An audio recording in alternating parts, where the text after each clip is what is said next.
El olor a yodo, a sangre seca y a desinfectante industrial es algo que se te impregna en el alma, no solo en la ropa. Tengo 65 años y durante las últimas 4 décadas de mi vida he sido enfermera en la sala de urgencias del hospital público más grande de la ciudad. He visto la vida comenzar con un llanto ahogado y la he visto terminar en un suspiro silencioso. Pensé que a mi edad ya nada podía sorprenderme. Pensé que mi capacidad para sentir dolor o conmoción se había endurecido como las suelas de mis desgastados zapatos blancos de hospital. Pero me equivocaba. El golpe más devastador de mi vida no me lo dio una tragedia en la sala de emergencias, sino la puerta de mi propia cocina. Acababa de sobrevivir a un turno brutal de 24 horas. 24 horas ininterrumpidas lidiando con el caos, sosteniendo la mano de una adolescente asustada, limpiando heridas abiertas, haciendo compresiones torácicas hasta que mis propios brazos amenazaban con rendirse. Mis piernas, marcadas por un mapa de venas varicosas que contaban la historia de mi sacrificio, palpitaban con cada paso que daba desde la parada del autobús hasta la entrada de mi casa. Mi espalda baja era un nudo constante de agonía. Lo único que me mantenía en pie era la promesa mental de una taza de manzanilla hirviendo y el abrazo silencioso de mi vieja cama. Inserté la llave en la cerradura. El metal crujió suavemente. Esta casa era mi santuario, el único lugar en el mundo donde los fantasmas de la enfermedad no podían alcanzarme. La casa que mi difunto esposo, Alejandro, y yo compramos con incontables noches de insomnio y que terminé de pagar yo sola, a base de turnos dobles y triples, después de que un infarto me lo arrebatara hace más de 15 años. Dejé mi bolso pesado sobre la silla del pasillo y arrastré mis pies hacia la cocina. Necesitaba ese té. Pero al cruzar el umbral, mis pies se detuvieron en seco. Mis ojos, pesados por la falta de sueño, parpadearon 2 veces, tratando de procesar la imagen que tenía frente a mí. Allí, ocupando la mitad del espacio de mi modesta pero impecable cocina, había un intruso, un monstruo de acero inoxidable de 2 puertas, brillante, enorme y ostentoso. Un refrigerador nuevo de última generación que hacía ver a mi viejo y confiable electrodoméstico blanco como un trasto inservible. Estaban uno al lado del otro, una metáfora perfecta y cruel de lo que se había convertido mi vida en los últimos 2 años. Me quedé congelada. ¿De dónde había salido eso? ¿Para qué necesitábamos otro refrigerador? Mi mente, nublada por el cansancio, intentó buscar una explicación lógica. Caminé lentamente hacia mi viejo refrigerador blanco, con la intención de sacar un poco de leche. Al abrir la puerta, el aire helado me golpeó el rostro, pero lo que realmente me robó el aliento fue lo que vi adentro. Una invasión de color naranja fosforescente. Absolutamente todo lo que había en los estantes estaba cubierto por pequeñas notas adhesivas de color naranja. El cartón de leche de almendras, el queso panela que compré en el mercado, el recipiente con el estofado de pollo que preparé con mis propias manos, las manzanas, los tomates, incluso la barra de mantequilla a medio usar. Todo tenía una etiqueta pegada con cinta de adhesivo para que no se cayera. Y en cada una de esas notas, escrita con un marcador negro de trazo grueso y agresivo, había una sola palabra: Elena. Elena, la esposa de mi hijo Mateo, la mujer que llevaba viviendo bajo mi techo sin pagar un solo centavo de renta, agua, luz o gas, desde el día en que se casaron. Mi mano temblaba mientras arrancaba una de las notas naranjas del queso que yo misma había pagado con el sudor de mi frente. ¿Qué clase de broma de mal gusto era esta? Veo que ya notaste el nuevo arreglo. La voz me sobresaltó. Me giré lentamente y allí estaba ella. Elena estaba recargada contra el marco de la puerta de la cocina, con los brazos cruzados sobre el pecho y luciendo una bata de seda impecable. Su cabello estaba perfectamente peinado, su rostro descansado, la antítesis exacta de la mujer agotada y dolorida que yo era en ese momento. Sus ojos, fríos y calculadores, me escudriñaron de arriba a abajo con una mezcla de lástima y desdén, como si yo fuera una plaga molesta que había invadido su espacio personal. ¿Qué significa esto, Elena? Pregunté. Mi voz salió raspa por las horas sin beber agua. Sostuve la nota naranja en el aire. Este queso lo compré yo. Esta leche la compré yo con mi dinero. Ella suspiró de forma exagerada, rodando los ojos como si estuviera lidiando con una niña pequeña y tonta. Se acercó un paso, señalando el enorme refrigerador de acero inoxidable. «Ese es mío», dijo, arrastrando las palabras con una arrogancia que me revolvió el estómago. «Mateo y yo lo compramos ayer. A partir de hoy, las reglas en esta casa cambian, Carmen. Cada quien consume única y exclusivamente lo que compra. No me parece justo que yo tenga que compartir mis cosas o preocuparme de que alguien más se coma lo que a mí me gusta. Así que etiqueté todo lo que considero mío en tu refrigerador hasta que termine de mover mis cosas al nuevo». Me llamó Carmen, no suegra, no señora, Carmen, como si fuéramos dos compañeras de cuarto compartiendo un apartamento alquilado y no una madre acogiendo a la esposa de su hijo en su propio hogar. «¿Que lo que tú consideras tuyo?», repetí, sintiendo un calor sofocante que me subía por el cuello. «Elena, tú no trabajas, no has aportado un solo peso para las compras de esta casa en 2 años. Yo llené esta despensa hace 3 días.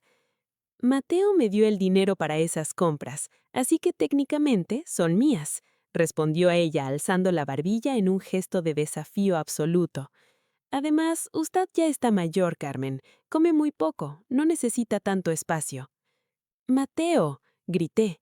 El nombre de mi hijo salió de mi garganta como un ruego y un reclamo al mismo tiempo. No podía creer lo que estaba escuchando. ¿De dónde sacaba Mateo dinero para darle a su esposa para compras y un refrigerador de lujo si la semana pasada me había pedido prestado para pagar el servicio de su auto? Escuché pasos arrastrándose por el pasillo. Segundos después, mi hijo apareció detrás de Elena. Tenía 31 años, pero en ese momento, con el cabello despeinado y la mirada evasiva, parecía un adolescente asustado. «Mamá, bajen la voz, los vecinos van a escuchar», murmuró Mateo, frotándose los ojos, evitando mirarme directamente a la cara. «Explícame esto, Mateo», exigí, señalando el mar de etiquetas naranjas dentro de mi refrigerador y luego al monstruo plateado que invadía mi cocina. «Tu esposa dice que a partir de ahora, en mi propia casa, me van a racionar la comida que yo misma compré». Mateo suspiró difícilmente. Puso una mano sobre el hombro de Elena en un claro gesto de protección y finalmente levantó la vista.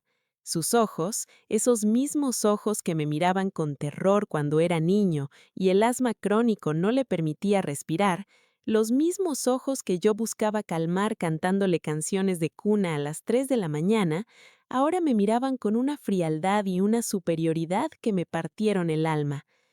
«Mamá, por favor, no empieces con tus dramas de siempre», dijo, y cada palabra fue un puñal clavado directamente en mi pecho. «Elena tiene razón, las cosas se estaban mezclando mucho. Nosotros somos una pareja joven, tenemos nuestros gustos, nuestras dietas, necesitamos nuestro espacio y nuestra privacidad. Es más organizado así, solo estamos marcando límites sanos. Todos sabemos qué es de quién». «¿Límites?», susurré, sintiendo una opresión dolorosa en la garganta. «Mateo, yo te presté dinero el jueves pasado porque dijiste que estabas en ceros. ¿De qué dinero me están hablando? Viven aquí sin pagar un solo recibo». Elena soltó una risa sarcástica, corta y afilada como una navaja. «Ay, por favor, siempre es lo mismo con usted, echando en cara cada centavo. Si tanto le duele, le devolveremos lo de los tomates, pero la decisión está tomada. Lo mío es mío, lo suyo es suyo. Aprenda a respetar nuestra privacidad». Se dio la media vuelta, arrastrando sus costosas pantuflas, y desapareció por el pasillo hacia la habitación principal. La habitación que antes era de huéspedes y que yo les había cedido, la más grande y cálida de la casa. Mateo se quedó un segundo más frente a mí. Me miró con una incomodidad evidente, pero no se disculpó, no se acercó a abrazarme, no me preguntó cómo me había ido en mi turno lidiando con la muerte. «Solo acostúmbrate, mamá, no es para tanto. murmuró y sin decir una palabra más, siguió a su esposa. Escuché la puerta de su habitación cerrarse con un sonido seco que resonó en el silencio de la madrugada. Me quedé allí, completamente sola en medio de mi propia cocina, con una etiqueta de color naranja arrugada en el puño. El cansancio físico que sentía hace 10 minutos había desaparecido por completo, reemplazado por un frío penetrante que me heló la sangre. Cerré la puerta de mi viejo refrigerador blanco. No me preparé el té. Caminé lentamente hacia mi pequeña habitación en la planta baja, me quité los zapatos manchados y por primera vez en años sentí el peso completo de la humillación. Había criado a mi hijo sola, había limpiado pisos de hospital de madrugada para pagar la hipoteca de esta misma casa. Me había saltado mis propias comidas para asegurarme de que a él nunca le faltaran sus cosas. Si creí que las humillaciones habían tocado techo aquella madrugada frente al refrigerador de acero inoxidable, mi ingenuidad aún me superaba. Pensé que el absurdo capricho de las etiquetas naranjas sería un berrinche pasajero, una rabieta de una mujer mimada que eventualmente se aburriría de su propio juego. Qué equivocada estaba. El verdadero infierno no es un estallido repentino, es una asfixia lenta, metódica y calculada. 3 días después del incidente en la cocina, regresé a casa tras un turno que, aunque más corto, solo 14 horas, había sido emocionalmente devastador. Habíamos perdido a un paciente pediátrico. Llevaba el alma en carne viva, y lo único que mi cuerpo suplicaba era el consuelo del agua caliente lavando el rastro de la tragedia de mi piel. Arrastré mis pies por el pasillo y abrí la puerta de mi propio baño. Al encender la luz, un escalofrío me recorrió la espina dorsal. Allí estaban de nuevo. Una plaga de color neón había invadido mi santuario más íntimo. Pequeñas notas adhesivas de color naranja brillante manchaban el espejo, los estantes y la repisa de la ducha. Había una etiqueta con el nombre Elena pegada en el frasco de mi champú de manzanilla. Había otra en el jabón líquido, otra en el tubo de pasta dental que yo misma había abierto la noche anterior. Incluso el maldito rollo de papel higiénico tenía una nota naranja pegada en el centro. Me quedé paralizada, mirando mi solitario cepillo de dientes azul. Era el único objeto en toda la habitación que no llevaba el sello de propiedad de mi nuera. Se veía patético, aislado, como si fuera la última posesión que me quedaba en el mundo entero. Salí del baño sintiendo que me faltaba el aire. Caminé como un sonámbulo hacia la cocina y abrí los cajones de madera. Las sartenes, las ollas de hierro fundido, la vajilla de cerámica blanca, todo estaba marcado. Abrí el cajón de los cubiertos con manos temblorosas. Hasta los tenedores. Había pegado cintas naranjas en los mangos de los tenedores. ¿Buscas algo en especial, Carmen? La voz de Elena sonó justo detrás de mi nuca. Di un pequeño salto, sobresaltada. Ella llevaba una mascarilla facial de arcilla verde y se limaba las uñas con una tranquilidad pasmosa, apoyada en la barra de la cocina. ¿Elena? Mi voz tembló, no de miedo, sino de una rabia hirviente que me subía por la garganta. Esto ya pasó de la raya, es una locura. Estás etiquetando cubiertos y sartenes que yo compré hace 20 años. Ella dejó de limarse las uñas, sopló el polvo de sus dedos y me miró con esa sonrisa afilada que nunca le llegaba a los ojos. Tenga mucho cuidado con ese tono, suegrita. Sisió, acercándose un paso, invadiendo mi espacio personal. Soy la esposa del hombre de esta casa. Merezco que se me trate con respeto. ¿El hombre de esta casa? ¿Respeto? Esa palabra retumbó en mi cabeza como un eco enfermizo, mientras ella se daba la media vuelta y regresaba a la sala de televisión que yo pagaba mes a mes, seguía encendida a todo volumen. Esa misma noche el estómago me rugía de dolor. No había comido nada más que un sándwich rancio en la cafetería del hospital. Desde mi encierro en la habitación, comencé a percibir un aroma familiar y delicioso deslizándose por debajo de mi puerta. Carne en su jugo. Mi receta. la misma receta familiar que yo le había enseñado a preparar a Elena con tanta paciencia en aquellos primeros meses de matrimonio, cuando aún fingíamos ser una familia unida y feliz. Pensé en salir, pensé en caminar hacia la cocina, tomar un plato y servirme un poco de esa carne que, después de todo, había sido cocinada en mis ollas y con mi gas. Pero no lo hice. El orgullo y la dignidad me anclaron a la cama. Sabía que cada bocado que tomara de esa olla sería una derrota, una limosna que ella me cobraría con creces. Me quedé en la oscuridad, abrazando mis rodillas para acallar el dolor de mi estómago vacío. A través de las delgadas paredes, escuché el tintineo de los cubiertos y sus risas en el comedor. Amor, estaba pensando. Vi unas ofertas increíbles para un resort todo incluido en Cancún el próximo mes. Podríamos ir una semana. Suena increíble, hermosa, pero estamos en ceros. Apenas si me alcanza para la gasolina esta semana. Bueno, hace una pausa estratégica, el tono cargado de veneno. Si convences a tu mamá de vender ese auto viejo que tiene estacionado afuera, podríamos usar ese dinero. Ella casi no sale, solo va del hospital a la casa. Puede usar el autobús.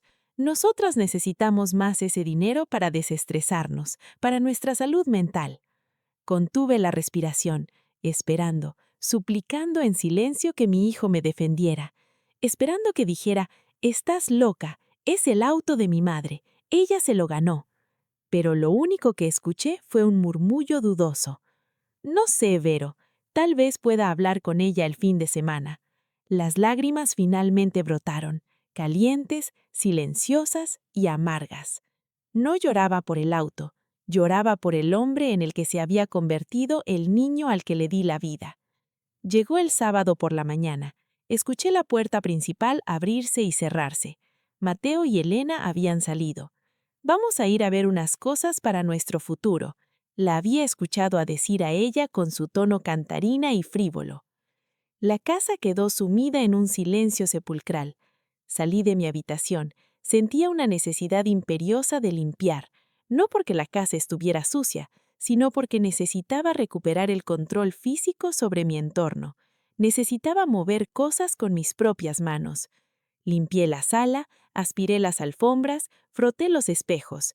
Eventualmente mis pasos me llevaron hasta la puerta cerrada de la habitación de mi hijo, la habitación que yo había pintado de azul cielo cuando él era un niño. Abrí la puerta. El olor de perfume dulce y empalagoso de Elena me golpeó la cara, borrando cualquier rastro del olor a limpio y a niño que solía tener ese cuarto. Comencé a recoger la ropa de forma mecánica, doblando las camisas y recogiendo los vasos sucios. Y entonces, mientras pasaba el trapo húmedo por la mesita de noche de mi hijo, noté que el cajón inferior estaba ligeramente entreabierto. No tenía la intención de espiar. Dios sabe que siempre respeté su privacidad, pero un rayo de sol se filtró por la persiana a medio cerrar y golpeó directamente algo brillante dentro de ese cajón. Algo metálico que sostenía una gruesa pila de documentos. Mi instinto de enfermera, ese sexto sentido que te avisa milisegundos antes de que el corazón de un paciente deje de latir, me gritó que mirara. Tiré del pomo del cajón. Lo que encontré allí no solo abriría la caja de Pandora, sino que desataría un apocalipsis que terminaría por destruir a esa pareja de parásitos, para siempre. El metal de los rieles del cajón chirrió levemente cuando tiré de él. Una bocanada de aire viciado, con ese inconfundible olor a papel viejo, mezclado con la dulce y empalagosa fragancia de Elena, me golpeó el rostro. Mi corazón latía a un ritmo desbocado, no por el miedo a ser descubierta, sino por ese instinto primario que te advierte cuando estás a punto de asomarte al borde de un abismo. Dentro del cajón inferior de la mesita de noche de Mateo había un absoluto desastre. Un mar caótico de papeles arrugados, sobres rotos y carpetas descoloridas. Comencé a apartarlos con la punta de los dedos, sintiendo que invadía un espacio profano. Lo primero que encontré fue un fajo de recibos impresos. Los desdoblé bajo la luz del sol que entraba por la ventana. Eran tickets de restaurantes de lujo, facturas de boutiques de diseñador donde un solo vestido costaba más de lo que yo ganaba en una quincena entera de turnos nocturnos, y comprobantes de reservas en hoteles boutique y spas de fin de semana. Las fechas eran recientes, algunas de apenas la semana pasada, exactamente los mismos días en los que Mateo me había jurado, con lágrimas en los ojos y voz temblorosa, que no tenía dinero ni para pagar el recibo de su teléfono celular y que necesitaba mi ayuda para no quedar incomunicado. Mientras yo comía las sobras de la cafetería del hospital para estirar mi presupuesto y poder ayudarlos, ellos bebían vino espumoso a mi costa. Una risa seca, desprovista de cualquier alegría, escapó de mis labios. Pero los recibos no eran el verdadero tesoro de aquel cajón. Debajo del mar de facturas de lujo había un grueso sobre de papel manila, cerrado con una cuerda roja. En la parte frontal, escrito con la inconfundible y desordenada caligrafía de mi hijo, se leía: «Documentos importantes, mamá». Un sudor frío me perló la frente. Mis manos, las mismas manos que durante 40 años no habían temblado al insertar una aguja en la vena de un paciente a punto de morir, ahora temblaban como hojas secas en medio de un huracán al desatar aquella cuerda roja. Deslicé el contenido sobre el colchón deshecho. Lo primero que cayó fue un documento legal encuadernado en azul marino. Lo reconocí de inmediato, y el aire abandonó mis pulmones con la fuerza de un golpe físico. Eran las escrituras originales de mi casa, los títulos de propiedad que yo guardaba celosamente bajo llave en el archivero de mi propia habitación. ¿Cómo habían llegado aquí? ¿En qué momento, mientras yo estaba salvando vidas o durmiendo exhausta tras una guardia médica, mi propio hijo se había escabullido en mi cuarto para robar los documentos de mi hogar? Sentí náuseas, pero el horror apenas comenzaba. Debajo de las escrituras había otro documento notariado, fechado exactamente hace 2 años. Era un pagaré. Monto del préstamo: 500,000 pesos. Deudor: Mateo Alejandro. Acreedor: Carmen. El recuerdo me golpeó con la fuerza de un tren a toda velocidad. 2 años atrás, Mateo se había arrodillado frente a mí en la sala de esta misma casa. Lloraba desconsoladamente, jurando que tenía la oportunidad de su vida para importar piezas de automóviles desde el extranjero y abrir su propio negocio. Me dijo que sería millonario, que me sacaría de trabajar, que me daría la vida de reina que me merecía. Solo necesitaba capital inicial. 500,000 pesos. Los ahorros íntegros de mi jubilación. El dinero que había guardado peso a peso, privándome de todo, para el día en que mis rodillas ya no soportaran el peso de mi propio cuerpo en el hospital. Se los di. Se los entregué con el alma abierta porque era mi hijo. Él insistió en firmar ese pagaré ante notario para demostrarme que era un hombre de palabra. 6 meses después, el supuesto negocio fracasó misteriosamente. Su socio desapareció, el dinero se esfumó y Mateo cayó en una supuesta depresión. Yo, con el corazón roto por verlo sufrir, jamás le cobré un solo centavo. Guardé el pagaré y decidí que mi amor de madre valía más que cualquier cuenta bancaria. Pero ver ese papel allí, archivado meticulosamente junto a las escrituras robadas de mi casa, me hizo entender que para él no era una deuda perdonada por amor, sino un cabo suelto que debía controlar. Seguí escarbando. La siguiente capa del cajón de Pandora reveló una serie de estados de cuenta bancarios a nombre de Mateo. Las cifras impresas en tinta negra bailaron frente a mis ojos incrédulos. Había depósitos regulares, quincena tras quincena, de cantidades que oscilaban entre los 18,000 y los 25,000 pesos. El remitente era una empresa de consultoría que jamás había escuchado en mi vida. ¿De dónde salía todo este dinero si mi hijo llevaba 2 años afirmando estar buscando trabajo activamente, y por qué me exprimía cada centavo de mi salario si sus cuentas bancarias estaban rebosantes de efectivo? Y entonces, en el fondo del cajón, encontré el golpe final, la estocada directa al corazón que terminó por asesinar a la madre abnegada y dio a luz a una mujer implacable. Era un folleto brillante, impreso a todo color, de una inmobiliaria de lujo promocionando departamentos de alta gama en la zona más exclusiva de la ciudad. Engrampada a la portada del folleto había una hoja de cuaderno con números garabateados por Elena. Venta de la casa de la vieja, 3.5 millones, aprox. Para el asilo o pensión de C, 500.000.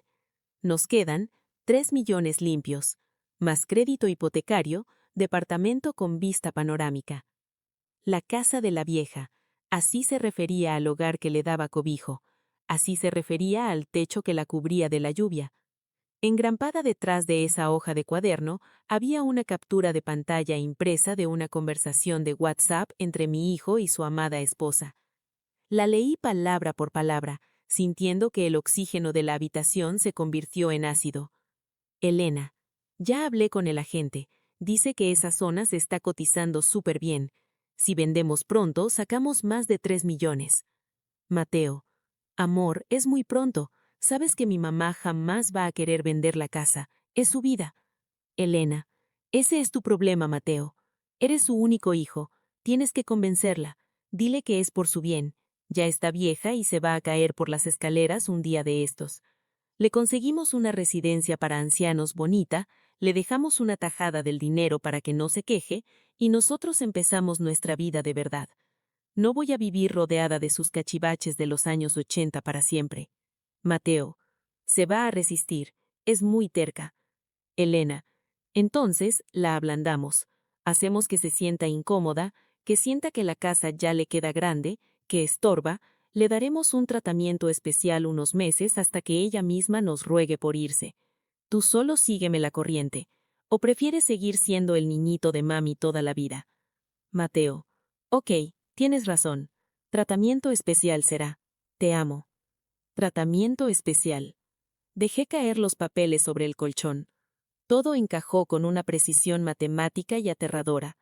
Las notas de color naranja, el refrigerador nuevo en medio de mi cocina, la exclusión en las cenas, el tono altanero, los comentarios sobre mi edad, la comida etiquetada.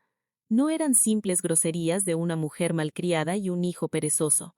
Era un asedio psicológico. Era una guerra fría y calculada para quebrantar mi espíritu, hacerme sentir como una carga inútil, enloquecerme de estrés y obligarme a ceder el único patrimonio que me separaba de morir en la miseria. Y mi propio hijo, el bebé que amamanté, el niño por el que sacrifiqué mis sueños, era el cómplice principal de mi ejecución. El silencio de la habitación me envolvió. Durante 65 años me habían enseñado que una madre debe perdonarlo todo, que el sacrificio es la moneda de cambio de la maternidad. Pero en ese preciso instante, mirando la prueba física que me querían desechar como un trapo sucio, el cordón umbilical que me unía a Mateo se pudrió y se desintegró por completo. Saqué mi teléfono celular del bolsillo de mis pantalones. Mis manos ya no temblaban, estaban firmes, frías y precisas como las de un cirujano a punto de amputar un miembro gangrenado. Enfoqué la cámara. Clic. Fotografié las escrituras. Clic. Fotografié el pagaré de $500,000. Clic. Las cuentas bancarias llenas de depósitos misteriosos. Clic. Clic. Clic. Fotografié cada maldito mensaje de texto donde planeaban mi ruina. Me aseguré de que cada imagen fuera nítida, perfectamente legible, almacenada en la memoria de mi teléfono y respaldada instantáneamente en la nube de Internet. Una vez que tuve el arsenal completo en mis manos, recogí los papeles sobre el colchón. Los doblé exactamente por las mismas marcas en las que estaban doblados. Organicé los recibos, coloqué la cuerda roja alrededor del sobre manila con la misma tensión que tenía y devolví todo al interior del cajón. Lo cerré suavemente, dejando la misma milimétrica abierta, tal y como lo había encontrado. Borré mi sufeque sobre la mesita de noche. Borré cualquier rastro de mi presencia en esa habitación. Salí al casillo y cerré la puerta. Caminé hacia la cocina, encendí la estufa y puse agua a hervir para mi té.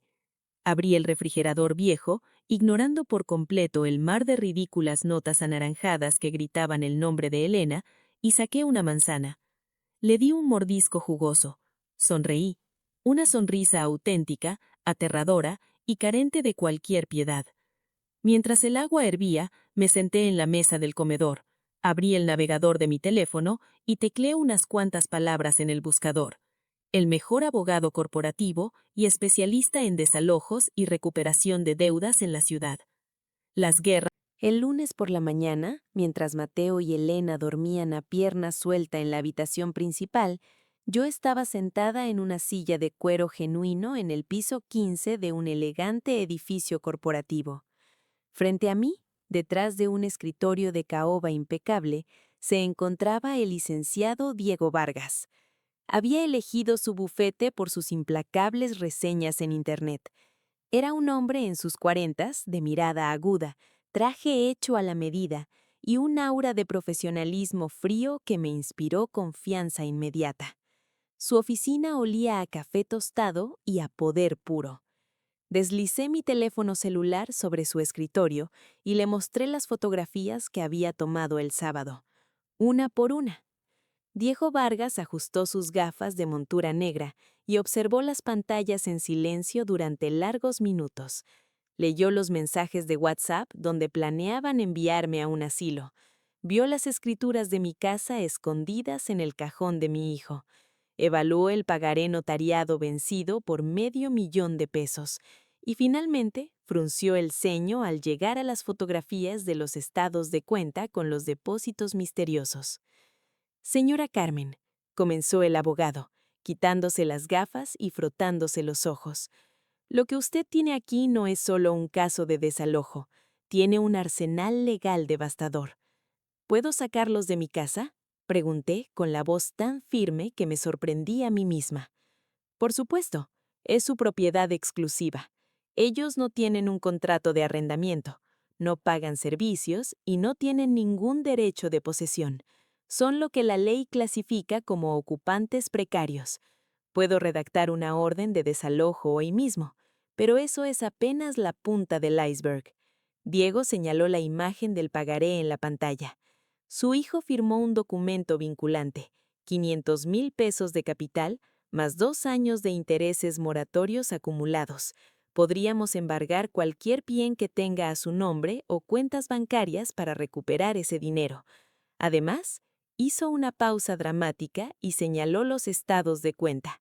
Estos depósitos quincenales de empresas desconocidas, combinados con su supuesta falta de empleo formal, tienen todas las banderas rojas de un esquema de facturación fantasma, lavado de dinero o evasión fiscal grave. Si el fisco pone sus ojos en esto, su hijo podría enfrentar años de prisión. La palabra prisión flotó en el aire helado de la oficina. Por un milisegundo, el fantasma de la madre protectora intentó asomar la cabeza, pero la aplasté recordando las notas anaranjadas y el folleto del departamento de lujo comprado con mi miseria. No quiero enviarlo a la cárcel, licenciado. Aún no, pero quiero que ese documento sea la espada de Damocles sobre su cuello, dije recargándome en la silla.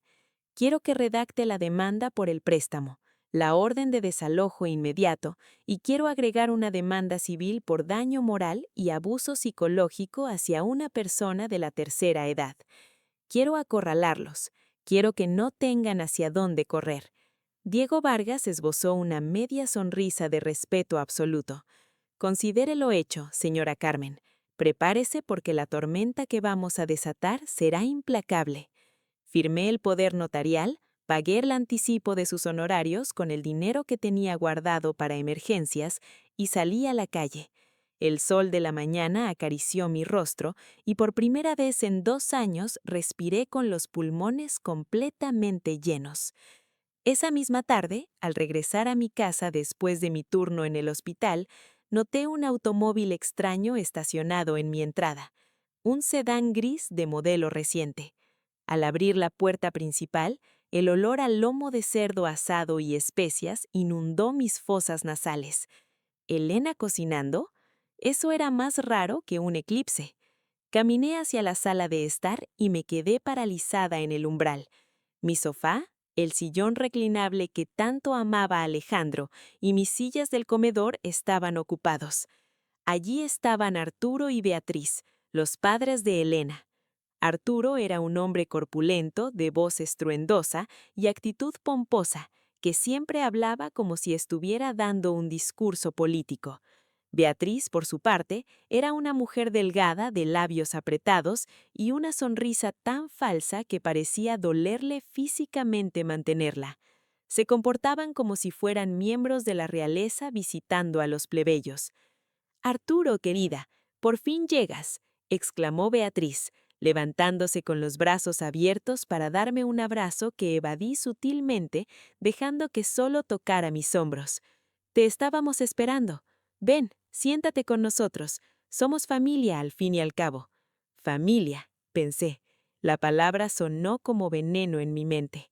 Elena salió de la cocina secándose las manos con un trapo, luciendo una sonrisa angelical que me dio escalofríos. Mateo estaba sentado en la esquina más alejada del sofá, sosteniendo una botella de cerveza y mirando fijamente la punta de sus zapatos.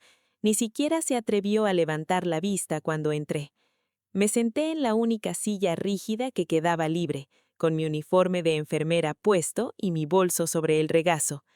«¿A qué debo el honor de esta visita inesperada?», pregunté con un tono neutro, sin rastro de hostilidad, pero sin una gota de calidez.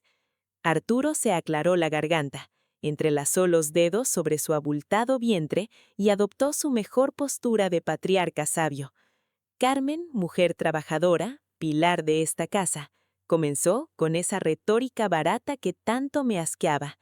«Nos hemos reunido hoy porque los muchachos nos han contado lo estresada y agotada que estás últimamente. Sabemos de los pequeños roces de convivencia, y como adultos maduros que somos, queremos proponer una solución que beneficia a todos, por tu bien principalmente». «¿Por mi bien?», repetí, enarcando una ceja. «Soy todo oídos, Arturo. Ilumíname». Beatriz tomó el relevo. Se inclinó hacia adelante sacando de su bolso de diseñador falso una carpeta brillante. La abrió sobre la mesa de centro y la empujó hacia mí. «Amiga mía, tú ya has trabajado demasiado en esta vida. Has sufrido mucho desde que quedaste viuda.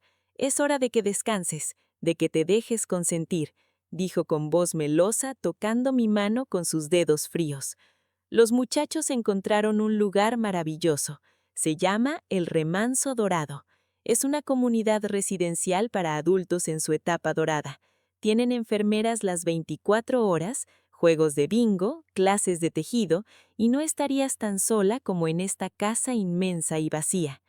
Miré las fotografías esparcidas sobre mi mesa. Era un asilo. Las imágenes mostraban un edificio de fachada grisácea, pasillos con pisos de linóleo clínico y ancianos sentados en sillas de ruedas mirando hacia la nada en un jardín minúsculo. Me estaban ofreciendo una sala de espera para la muerte. «Un asilo», dije. Mi voz era un témpano de hielo. «No es un asilo, mamá», intervino Mateo, de repente, pero su voz temblaba. «Es una comunidad asistida. Fuimos a verla ayer. Elena y yo pensamos que estarías más segura ahí. Las escaleras de esta casa son peligrosas para tus rodillas». Dirigí mi mirada hacia mi hijo. Lo perforé con los ojos. «Mis rodillas me sostienen 14 horas diarias salvando vidas en un hospital, Mateo. Puedo subir las escaleras de la casa que yo misma compré». «Nadie duda de tu fortaleza, Carmen», interrumpió Elena, usando un tono falsamente dulce que me dio náuseas.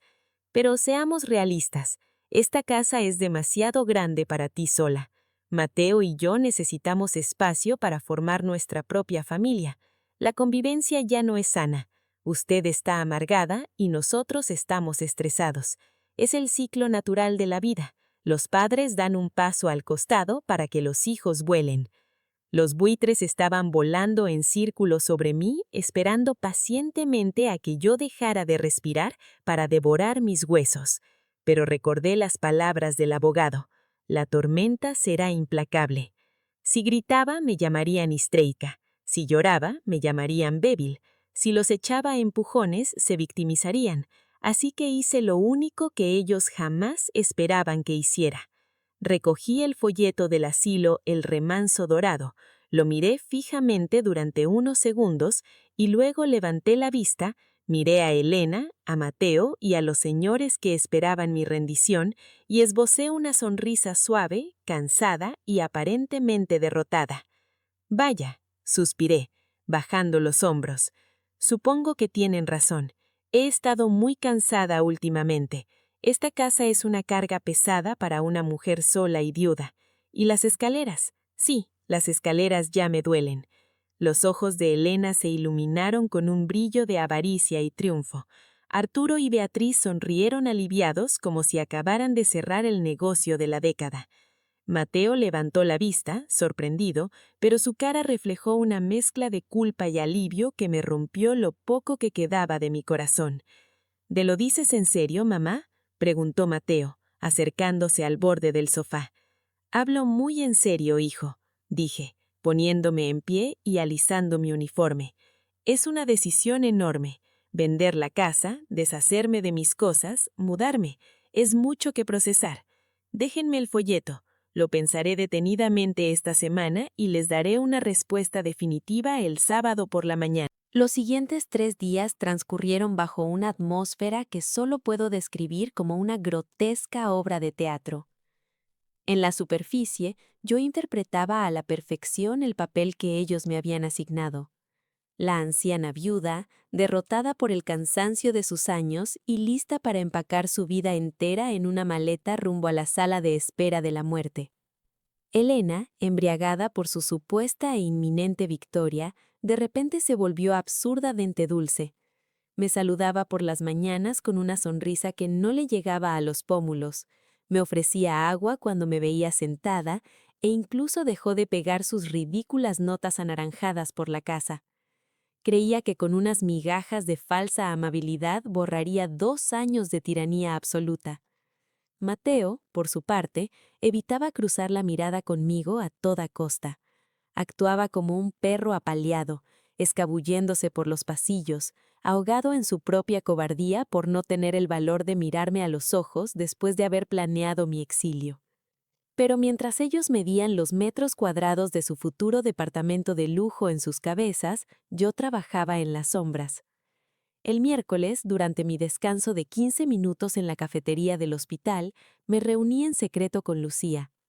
Ella era la enfermera jefa del área de pediatría, una mujer de carácter férreo que había sido mi confidente durante 15 años. Lucía conocía a Mateo desde que él usaba pantalones cortos. Había estado a mi lado durante las madrugadas en las que mi hijo se ahogaba por el asma. Además, su hermano mayor era un auditor de alto rango en la Secretaría de Hacienda. Nos sentamos en una mesa apartada, lejos del bullicio de los médicos residentes. Deslicé sobre la mesa de formica un sobre blanco que contenía las copias impresas de los estados de cuenta bancarios que había fotografiado en el cajón de Mateo. «Lucía, necesito un favor inmenso», le susurré, sintiendo que un nudo de ansiedad me apretaba la garganta. «Necesito que tu hermano revise estos movimientos. Mi hijo lleva 2 años sin un empleo formal, pero recibe transferencias quincenales de más de 20,000 pesos de una empresa de consultoría que no aparece en ningún registro público. Necesito saber en qué se ha metido». Lucía tomó el sobre, echó un vistazo rápido a los papeles y frunció el ceño. «Déjamelo a mí, Carmen. Te tendré una respuesta mañana mismo a primera hora. Pero te lo advierto, amiga. Cuando el dinero aparece de la nada y en estas cantidades, nunca trae bendiciones». La respuesta no llegó a la mañana siguiente, sino esa misma noche. Mi teléfono vibró en el bolsillo de mi filipina mientras yo revisaba el suero de un paciente. Era un mensaje de Lucía. «Termina tu turno y ven a mi oficina. Cierra la puerta al entrar. Es urgente». A las 6 de la mañana, con los ojos ardiendo por el insomnio, me senté frente al escritorio de Lucía. Ella tenía las copias de los estados de cuenta esparcidos frente a ella, marcados con un marcador rojo. Su rostro, usualmente sereno, reflejaba una preocupación genuina y aterradora. «Carmen, tu hijo está metido en un hoyo negro muy profundo», comenzó, sin rodeos, bajando la voz al mínimo. «Mi hermano cruzó los datos fiscales de esa supuesta empresa de consultoría. Es una empresa fantasma, una fachada creada exclusivamente para lavar dinero y emitir facturas falsas para evadir impuestos millonarios. Sentí que el oxígeno de la habitación se evaporaba. ¿Lavar dinero?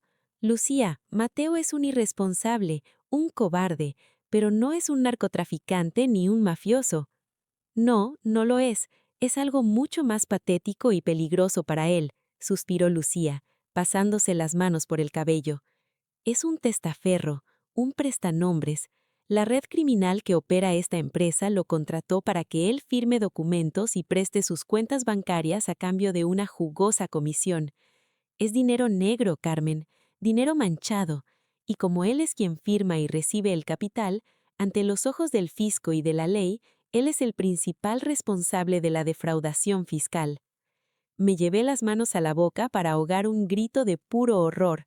Mi hijo, mi único hijo por el que yo había vendido hasta mis joyas de matrimonio para salvarle la vida, estaba jugando a ser un criminal de cuello blanco para comprarle ropa de diseñador y viajes a la playa a una mujer que lo despreciaba en el fondo.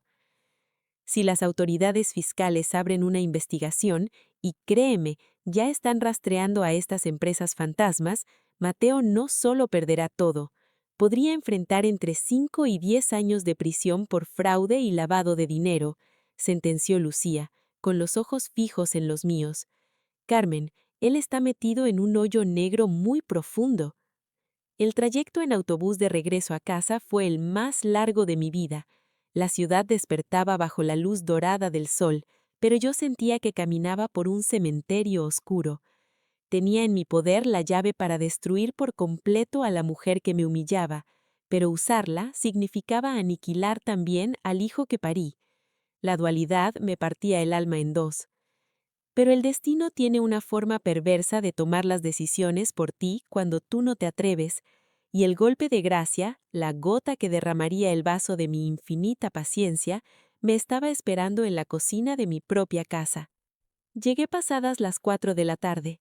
El exhagamiento me calaba hasta los huesos, pero mi estómago rugía con ferocidad. No había comido nada desde el día anterior. Solo pensaba en llegar a mi viejo refrigerador blanco, calentar un poco de la sopa de lentejas que había preparado el martes y el trozo de queso fresco que guardaba sigilosamente. Dejé mi bolso en el pasillo, caminé hacia la cocina y abrí la puerta del refrigerador. Un vacío gélido me devolvió la mirada. Parpadeé confundida. Mis recipientes de vidrio no estaban. El queso había desaparecido. Las verduras que compré en el mercado orgánico, la leche, las frutas, todo el estante superior y el cajón inferior estaban completamente vacíos. Solo quedaba un bote de mostaza casi terminado y una botella de agua a medias. El corazón me dio un vuelco. ¿Nos habían robado? Giré sobre mis talones y entonces lo vi. Al lado de la isla de la cocina, junto a la puerta trasera que daba al pequeño patio, había una enorme bolsa negra de basura. La bolsa estaba mal atada y por la abertura asomaban mis recipientes de vidrio astillados y la comida que yo había comprado con mi sueldo. Todo estaba mezclado con cáscaras de huevo, restos de café y servilletas sucias. 500 pesos de comida fresca, las horas que invertí cocinando después de un turno de urgencias, arrojados al basurero como si fueran desperdicios tóxicos. «¡Elena!», grité. El sonido rasgó el silencio de la casa como un trueno. No fue un llamado, fue un rugido primitivo nacido de lo más profundo de mis entrañas. Escuché pasos apresurados bajando las escaleras. Elena apareció en la cocina, seguida de cerca por Mateo. Ella vestía ropa deportiva de marca lista para ir al gimnasio que yo pagaba indirectamente al mantenerlos en casa. Mateo, por su parte, traía el rostro enrojecido y un inconfundible tufo a berzana rancia había a su alrededor, a pesar de ser media tarde. «¿Qué pasa, Carmen? ¿Por qué los gritos? Me estás dando dolor de cabeza», se quejó Elena, cruzándose los brazos, fingiendo una total ignorancia. Señalé la bolsa de basura negra con un dedo que temblaba de furia. «¿Qué es esto? ¿Por qué mi casa, la comida que cociné para toda la semana, está en el fondo del basurero?» Elena se encogió de hombros con una naturalidad que rayaba en la psicopatía. «Ay, Carmen, de verdad haces un drama por todo. Abrí tu refrigerador esta mañana y sentí un olor insoportable. Olía a viejo. Tu comida estaba contaminando el ambiente de la cocina. Y como nosotros comemos aquí, no voy a tolerar que haya un foco de infección. Así que lo tiré todo por sanidad. De nada, por cierto. Mi comida no estaba podrida, grité, dando un paso hacia ella, con los puños tan apretados que las uñas se clavaron en las palmas. Mateo, chilló, buscando a su guardaespalda. ¿Vas a permitir que tu madre me hable así? Le estoy haciendo un favor al limpiar su porquería. Mateo dio un paso al frente, tambaleándose ligeramente. Sus ojos estaban inyectados en sangre. El alcohol y la presión de su propia cobardía lo habían convertido en una bomba de tiempo y decidió explotar contra la única persona que nunca le había devuelto el golpe. «Ya basta, mamá», rugió Mateo, con la voz pastosa pero cargada de un veneno indescriptible. «Estoy harto de que todo en esta casa gire en torno a ti. Tu casa, tu comida, tu dinero, tu cansancio. Ya lo sabemos, mamá. Hiciste todo sola. Eres la gran mártir, la santa que se sacrificó por nosotros». «Tiré comida por valor de 500 pesos, Mateo», le respondí, sintiendo que el pecho se partía en dos. 500 pesos que gané limpiando sangre de desconocidos, mientras tú estás aquí, a las 4 de la tarde, borracho, con dinero que ni siquiera es tuyo, permitiendo que tu esposa humille a la mujer que salvó tu vida. Yo no te pedí que me salvaras. El grito de Mateo hizo eco en las paredes de la cocina. El silencio que siguió fue absoluto, pesado, asfixiante. Me quedé inmóvil. Las palabras de mi hijo me atravesaron el pecho con la precisión de una bala de sinaquerar. El aire se escapó de mis pulmones y sentí un frío sepulcral apoderarse de cada centímetro de mi piel. Miré a Mateo. Vi a un hombre de 31 años, ebrio de alcohol y arrogancia, escupiendo sobre la tumba de mi juventud y sobre cada gota de sudor que derramé para comprarle la medicina que evitaba que se asfixiara. El sábado amaneció con un cielo plomizo, amenazando con una tormenta que parecía reflejar exactamente la turbulencia que estaba a punto de desatarse dentro de mi hogar. Me desperté a las 6 de la mañana, pero a diferencia de los últimos 40 años, no sentí el peso del agotamiento en mis huesos. Me sentía ligera. 100 kilos de culpa materna, manipulación y tristeza se habían evaporado durante la noche. Fui al baño y me vi una ducha larga, dejando que el agua casi hirviendo limpiara cualquier rastro de la enfermera abnegada y complaciente que había sido hasta el día anterior. Al salir, no me puse mis desgastados uniformes médicos ni la ropa holgada con la que solía andar por la casa para no incomodar.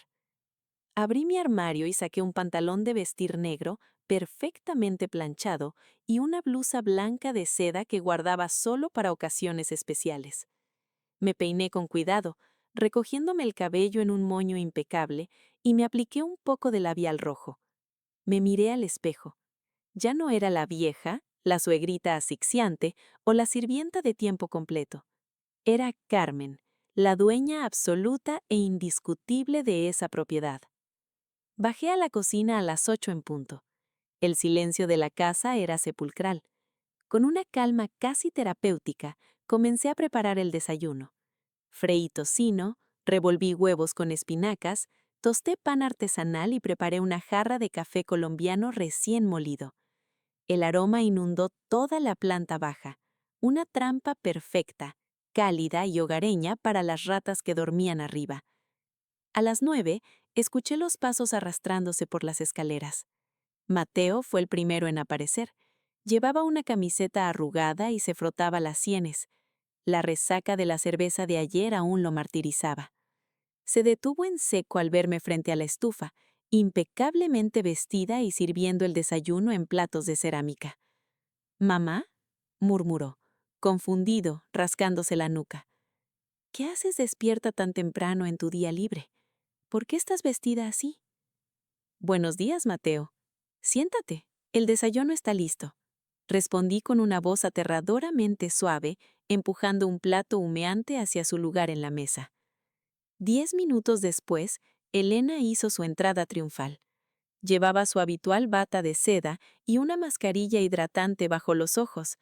Olfateó el aire, miró el festín sobre la mesa y luego me miró a mí, de arriba a abajo. Su rostro se iluminó con esa sonrisa cínica y depredadora. Vaya, vaya, canturrió Elena, tomando asiento sin siquiera dar los buenos días. Veo que alguien amaneció de mejor humor. ¿Acaso esto es una pequeña celebración de despedida? ¿Ya empacaste tus cosas para irte al asilo, Carmen? Te aseguro que es la mejor decisión que has tomado en años. Le serví una taza de café negro y la coloqué frente a ella con una delicadeza escalofriante. Come, Elena. Disfruta tu desayuno, dije apoyando ambas manos sobre la mesa y mirándola fijamente a los ojos. Podría ser la última comida decente que disfrutes en mucho, mucho tiempo.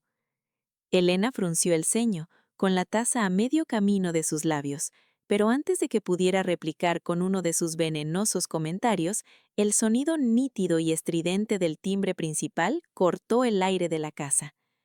Eran las 10 a.m. en punto. La puntualidad de los verdugos es una virtud admirable. ¿Esperan a alguien?, preguntó Mateo, masticando un pedazo de tocino. Sí, respondí, dándome la vuelta hacia el pasillo. Es para mí, un servicio de entrega muy especial.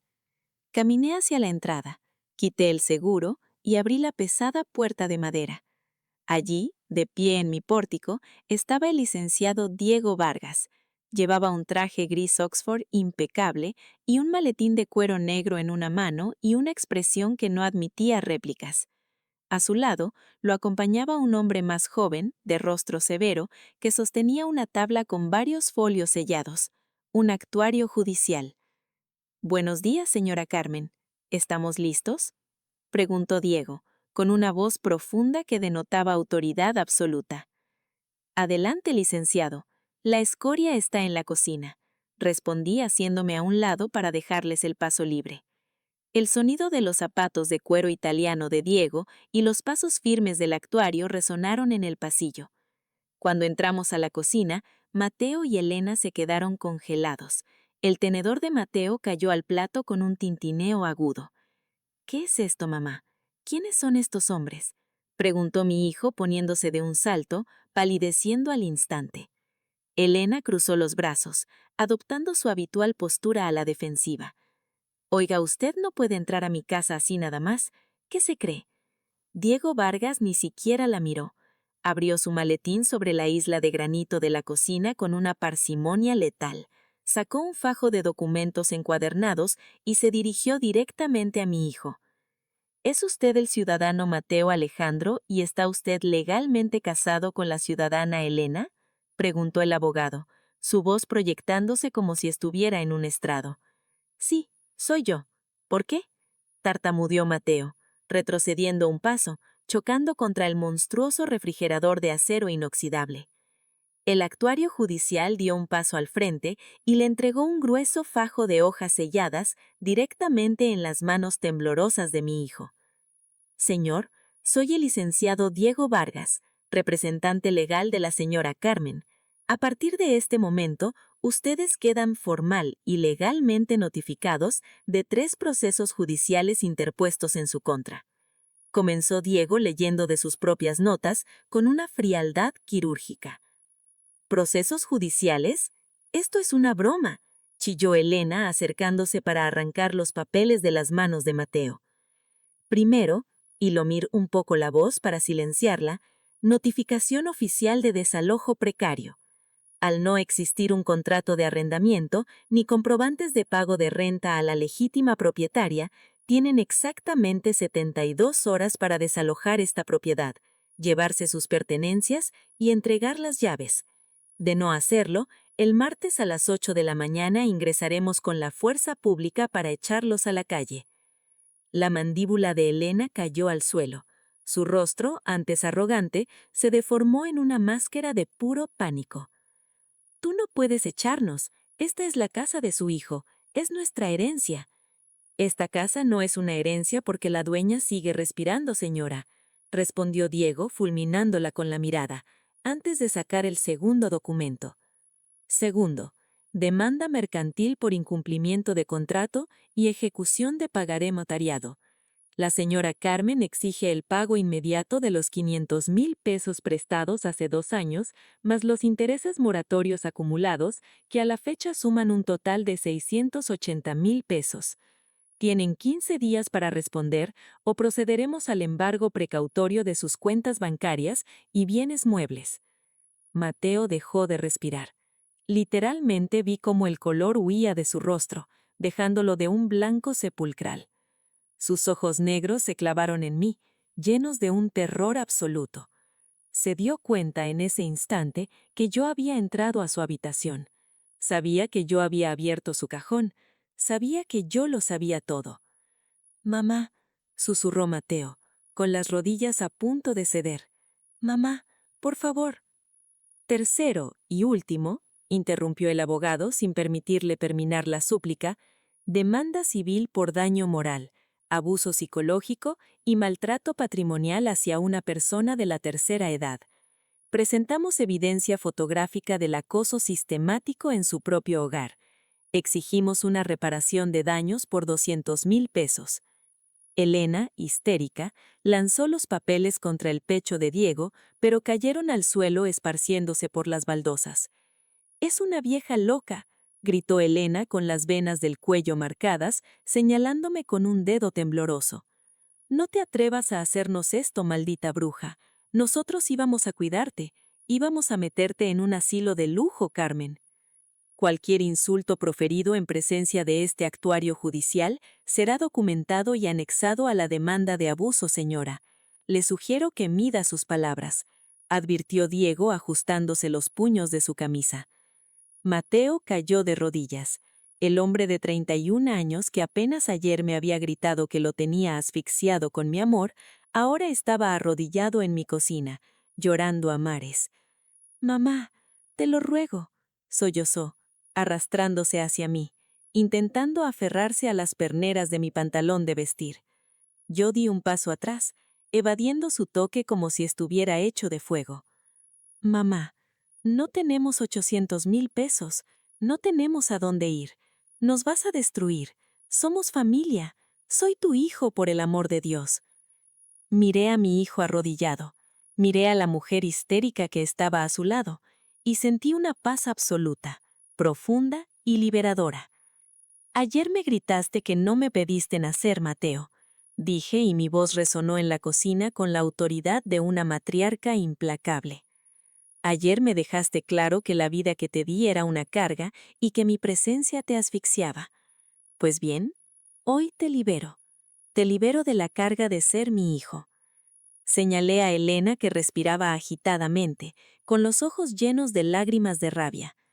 La familia no le pone etiquetas fosforescentes a la comida de la mujer que les da techo. El tiempo que tardaron Arturo y Beatriz en llegar desde su ostentosa casa en las afueras hasta la mía fue probablemente el más ruidoso y caótico que mi hogar había experimentado en décadas. Abajo, en la primera planta, se desató un pandemonio de histeria y acusaciones. Desde la seguridad de mi habitación en el segundo piso, con la puerta cerrada con doble seguro, escuchaba los gritos desesperados de Elena mezclados con los sollozos lastimeros de Mateo. Se culpaban mutuamente, como dos ratas atrapadas en una trampa de acero. «Es tu culpa, imbécil», le gritaba Elena, con la voz desgarrada por la furia. «Te dije que teníamos que ablandarla más rápido, pero no, tú tenías que ser el niñito de mami incapaz de ponerle un alto. Ahora estamos en la calle y te debemos casi 1,000,000 de pesos». «¿Mi culpa?», respondía Mateo entre hipos. «La idea de los departamentos de lujo fue tuya. La idea de vender su casa fue tuya. Yo solo te seguí la corriente porque me amenazabas con dejarme si no te daba la vida que querías». Media hora después, el sedán gris de Arturo frenó bruscamente en mi entrada, haciendo chirriar los neumáticos sobre el asfalto. Escuché el portazo violento de las puertas del auto y segundos después, golpes furiosos retumbaron en mi puerta principal. «Carmen, abra esa puerta ahora mismo. Sé que está ahí, cobarde». La voz estruendosa de Arturo resonó en toda la casa. Sabía que si no bajaba, serían capaces de derribar la puerta. Respiré hondo, alicé mi blusa de seda, desbloqueé el seguro y descendí las escaleras con la parsimonia de una reina dirigiéndose a un campo de batalla. Los encontré a los 4 en mi sala de estar, un tribunal improvisado de buitres desesperados. Arturo estaba de pie en el centro, con el rostro rojo como un tomate maduro, inflado de una indignación que no le correspondía. Beatriz consolaba a una Elena sollozante en mi sofá, lanzándome miradas asesinas por encima del hombro de su hija. Mateo estaba encogido en la esquina más lejana, con la cara hundida entre las manos, temblando como un niño perdido. ¿Se puede saber qué significa este circo, Carmen?, bramó Arturo, señalándome con un dedo tembloroso. ¿Quién se cree usted para atreverse a demandar a mi hija, para amenazar a nuestro Mateo? Esto es una bajeza. Caminé lentamente y me detuve frente a él. Lo miré directamente a los ojos, sin parpadear, sin retroceder un solo centímetro. Arturo, en mi casa no se grita, y usted no tiene ningún derecho a estar aquí, así que le voy a pedir que baje la voz y mida sus palabras, dije con una calma gélida que lo descolocó por completo. ¿Mi hija no tiene derechos? Mi hija es la esposa de su hijo, es parte de esta familia, continuó, bajando el volumen pero no la hostilidad. Su hija, Arturo, es una parásita manipuladora. Es una mujer que le puso etiquetas a mi comida para prohibirme comer en mi propia cocina. Es una mujer que robó las escrituras de mi casa para planear su venta a mis espaldas.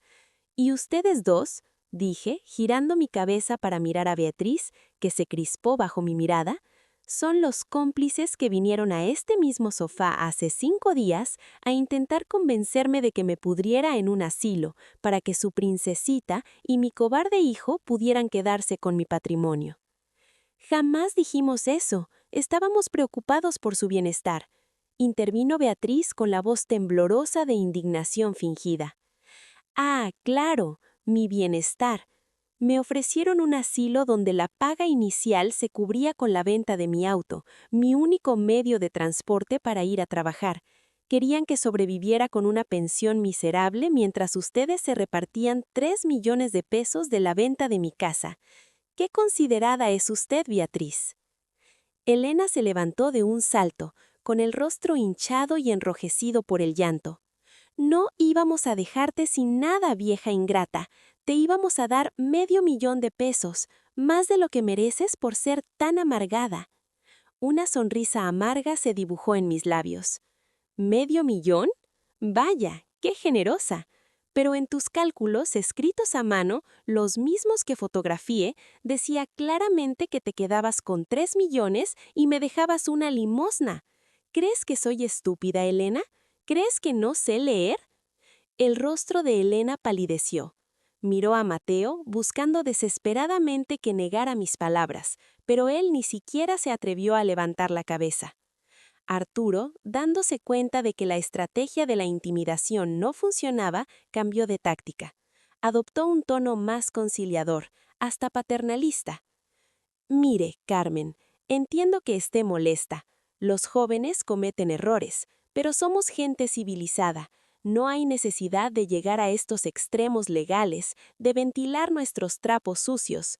Retire estas demandas absurdas y podemos llegar a un acuerdo justo para todos. El único acuerdo justo, Arturo, es que su hija y mi hijo empaquen sus cosas y se larguen de mi propiedad antes de que se cumplan las 72 horas. Respondí cruzándome los brazos. La negociación ha terminado.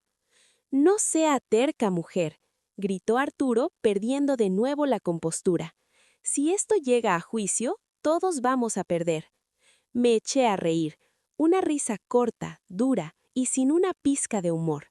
Se equivoca de nuevo, Arturo.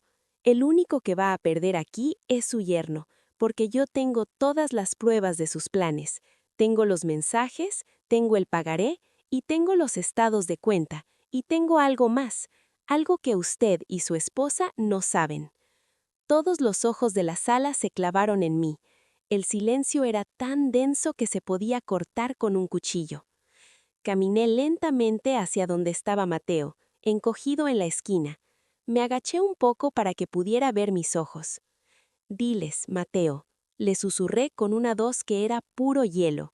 «Diles de dónde sacabas esos 25,000 pesos quincenales que recibías en tu cuenta bancaria mientras le decías a tu madre que no tenías ni para comprar 1 litro de leche». Mateo comenzó a temblar violentamente. «Mamá, no, por favor».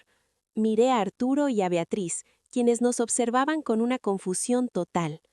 Su yerno, el hombre de la casa, como lo llamó Elena, está metido hasta el cuello en un esquema de lavado de dinero y evasión fiscal.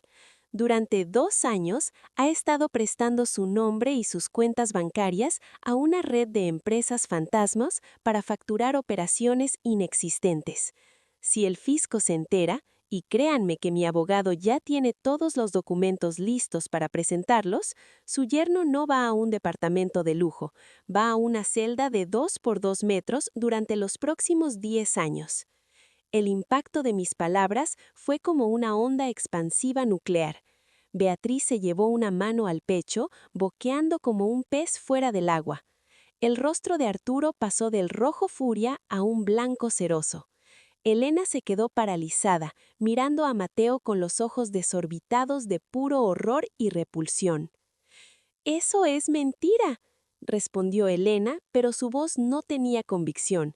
Era la voz de alguien que de repente entendía por qué su marido siempre tenía dinero extra para sus caprichos.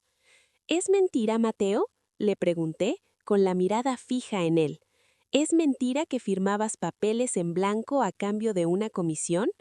¿Es mentira que gastaste ese dinero sucio en hoteles, restaurantes y bolsos de diseñador para tu esposa mientras yo trabajaba horas extras para pagar la luz que ustedes consumían?» Mateo finalmente se derrumbó. Hundió la cabeza entre sus rodillas y comenzó a llorar desconsoladamente, un llanto de culpa, miedo y autocompasión que me revolvió el estómago. «¡Basta!», gritó Elena de repente, pero su grito ya no era de arrogancia, sino de pánico. «Deja de hacerte la víctima, eres tú quien está destruyendo a esta familia». Me puse de pie y me erguí en toda mi estatura. «Yo no destruí absolutamente nada, lo hicieron ustedes, humillación tras humillación, mentira tras mentira. Ustedes sembraron la podredumbre y ahora están cosechando las consecuencias». Arturo dio un paso adelante con el rostro desencajado. «Esto no se va a quedar así. Vamos a contratar al mejor abogado. Vamos a pelear en la corte». «Perfecto», respondí, con una sonrisa glacial. «Mi abogado los estará esperando con los brazos abiertos, pero le advierto una cosa. Cada día adicional que su hija pase bajo mi techo después del martes, la demanda por daño moral aumentará en 5,000 pesos diarios. Hagan las cuentas. Y si intentan cualquier cosa en la corte, el expediente completo de las actividades fraudulentas de su yerno será entregado a la fiscalía como prueba del estilo de vida ilícito que llevaban». Beatriz me miró con los ojos llenos de lágrimas de frustración. «Usted no tiene corazón». Tenía un corazón enorme y generoso, pero su hija y mi hijo lo hicieron pedazos, lo pisotearon y lo tiraron a la basura. Sentencié con una voz que resonó en toda la sala. «Ahora solo me queda dignidad. Y eso, señores, es algo que nadie, absolutamente nadie, me va a volver a quitar». El lunes fue, sin lugar a dudas, el día más largo y silencioso de mi vida. Me fui al hospital muy temprano, tomando un turno extra de 12 horas. Necesitaba el caos controlado de la sala de urgencias, el ruido de los monitores cardíacos y las conversaciones profesionales para acallar el eco de los gritos y sollozos que habían profanado mi casa el día anterior. Lucía me encontró en la cafetería durante el único descanso de 10 minutos que tuve. Me llevó un café negro, tal como me gustaba. «Hiciste lo que tenías que hacer, Carmen», me dijo sentándose a mi lado y apretando mi mano. «Lo hiciste por ti». Entonces, ¿por qué siento este vacío en el pecho, Lucía? Susurré, mirando el fondo oscuro de mi taza. Lo eché de mi vida. Eché al niño por el que luché tanto. No lo echaste, lo liberaste, respondió ella con su sabiduría de siempre. A veces la única forma de que alguien aprenda a volar es empujándolo del nido, aunque duela, aunque te parta el alma verlo caer. Regresé a casa pasadas las 9 de la noche. El sedán gris de Arturo ya no estaba en la entrada. El coche de Mateo, sin embargo, seguía allí. Abrí la puerta principal con el corazón en un puño, preparada para encontrarme con la casa vacía, o peor aún, con un desafío final. Pero lo que encontré fue una escena de capitulación. En la sala de estar había cajas de cartón apiladas por todas partes. Ropa doblada, libros, aparatos electrónicos, estaban empacando. Subí las escaleras lentamente. La puerta de la habitación principal, su habitación, estaba abierta de par en par. Elena estaba allí, de rodillas en el suelo, metiendo furiosamente ropa de diseñador en una maleta de lujo. Me vio en el umbral y se detuvo. Su rostro estaba hinchado por el llanto, pero sus ojos ya no reflejaban tristeza, sino un odio puro y gélido. ¿Contenta?, escupió, con la voz seca y rasposa. ¿Ya estás satisfecha, vieja bruja? Lo lograste. Nos destruiste. Ya nos vamos. Es lo que querías, ¿no? Yo solo quería respeto, Elena. No era mucho pedir. Ella soltó una carcajada amarga, desprovista de cualquier alegría. ¿Sabes qué? Tienes razón. Me voy. Y me voy a llevar a tu hijo conmigo, muy lejos de tu influencia tóxica. Porque yo, a diferencia de ti, sí creo en él. Yo sí lo valoro. Crucé los brazos, apoyándome contra el marco de la puerta. No, Elena, tú no crees en él. Tú lo viste como una inversión y cuando la inversión resultó ser fraudulenta, la abandonaste. Claro que lo amo, chilló, poniéndose de pie de un salto. Tú amas la comodidad que él podía darte. Amabas el plan de vender mi casa. Amabas el dinero que él conseguía ilegalmente para comprarte bolsos, pero nunca amaste al hombre. Porque si lo hubieras amado, lo habrías ayudado a ser mejor, no a hundirse más en su propia mediocridad. Lo habrías animado a buscar un trabajo de verdad, no a firmar papeles sucios para complacer tus caprichos. Sus palabras se atascaron en la garganta. Sabía que yo tenía razón.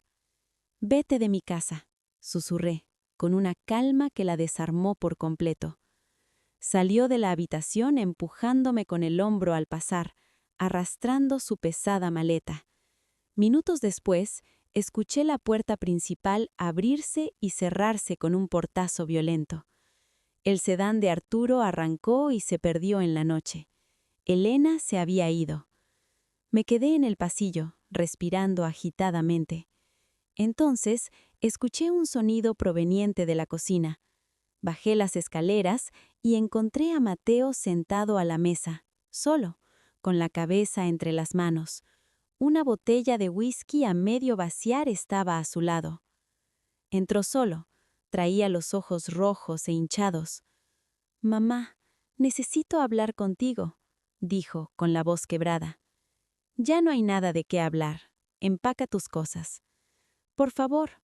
Su voz se quebró en un sollozo. «Solo 5 minutos, te lo suplico». Asentí, exhausta, y me senté frente a él. «Tenías razón, en todo», comenzó, sin levantar la vista. «Soy un inútil, un cobarde, un malagradecido, un hijo de porquería. Lo sé». No respondí. Dejé que sus palabras llenaran el silencio. «Elena me dejó hace 1 hora», continuó, con la voz ahogada. «Me dio un ultimátum. O te convencía de retirar las demandas hoy mismo, o se iba para siempre. Le dije que no podía pedirte eso después de todo el daño que te hicimos, y se fue.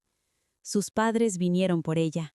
Me dijo que era un perdedor y que ojalá me pudriera solo en la casa de mi mamá por el resto de mi vida. Sentí una punzada de amarga satisfacción, pero la callé. Lo siento, Mateo, continué, con la voz temblorosa. Siento haberte gritado que no pedí nacer. Fue lo más horrible que he dicho en toda mi vida. Yo sí pedí nacer, mamá, porque tenerte como madre fue lo mejor que me pudo pasar, y yo lo arruiné todo. Voy a salir de tu casa no porque me obligues, sino porque es lo correcto, porque tengo que aprender a valerme por mí mismo. Tengo que convertirme en el hombre que mi padre habría querido que fuera. Me miró a los ojos y por primera vez en años vi arrepentimiento genuino. Solo te pido una cosa. Déjame quedarme una semana más, solo una, para buscar un trabajo, cualquier trabajo, y encontrar una habitación barata para alquilar. Después me iré. Te lo juro por la memoria de papá. Quise decirle que no, que su tiempo se había acabado. Pero era mi hijo. A pesar de todo, seguía siendo un pedazo de mi alma. Una semana, Mateo, bajo mis reglas, sentencié. Nada de alcohol en esta casa. Buscas trabajo de sol a sol y vas a terapia, porque tú y yo tenemos muchas heridas que sanar y no podemos hacerlo solos. Él asintió sin dudar. Lo que tú digas, mamá, lo haré. Saqué mi teléfono y llamé al licenciado Vargas. Licenciado, soy Carmen. Quiero que congele la demanda del pagaré. No la retire, solo póngala en pausa. Y el desalojo, dele a mi hijo una semana. Miré a Mateo. Como usted ordene, señora Carmen. Colgué. Gracias, mamá. No me des las gracias, demuéstramelo. Se levantó para irse a su cuarto, pero se detuvo en la puerta. Mamá, ¿por qué? ¿Por qué después de todo el daño que te hice, me sigues dando una oportunidad? Lo miré y sentí que una pequeña y cálida luz se encendía en el centro de mi pecho helado. Porque eso es lo que hacen las madres, hijo. Pero el amor verdadero no se rinde y tampoco se deja pisotear. Y esa es la lección que tienes que aprender. 6 meses después. Estoy sentada en mi sala de estar, tejiendo una bufanda mientras el sol de la tarde se cuela por la ventana. La casa está en silencio, pero ya no es un silencio pesado y opresivo, es una paz tranquila y confortante. Mateo cumplió su palabra. Encontró trabajo como almacenista en una ferretería. Alquiló una pequeña habitación en el centro de la ciudad. Viene a visitarme todos los domingos como prometió. A veces trae pan dulce, a veces cocinamos juntos. Me ha estado pagando la deuda. Pequeños abonos, 2,000 pesos cada quincena, sin falta. Es una cantidad simbólica, pero para mí, cada billete representa un paso hacia su redención. Hace medio mes me llamó, emocionado. Mamá, conocí a alguien, se llama Laura, trabaja en la cafetería cerca de mi trabajo. Estudia contabilidad por las noches. Quiere tener su propio despacho algún día. Me sonreí. Me gusta que tenga sus propios sueños. La traeré a cenar pronto, mamá. Pero voy despacio, mamá. Ahora voy despacio con todo. Y esa frase, ahora voy despacio con todo, me dio más alegría y orgullo que cualquier título universitario o negocio millonario. Hoy es domingo. He preparado carne en su jugo, su comida favorita. El timbre suena. Es Mateo. Y a su lado está Laura, una joven de sonrisa tímida y ojos cálidos. Mamá, ella es Laura. Mucho gusto, señora Carmen. Mateo me ha contado mucho de usted. Nos sentamos a la mesa. Comemos, reímos, conversamos, y mientras veo a mi hijo, al hombre en el que finalmente se está convirtiendo, entiendo la lección más dura y hermosa de mi vida. A veces amar a alguien no significa salvarlo de cada caída. A veces, amar de verdad es tener el coraje de dejarlo caer, de permitir que se estrelle contra el suelo para que encuentre en sus ruinas la fuerza para levantarse solo. Yo no salvé a mi hijo, le di las herramientas para que se salvara a sí mismo. Y en ese acto de amor severo, de amor que duele pero que sana,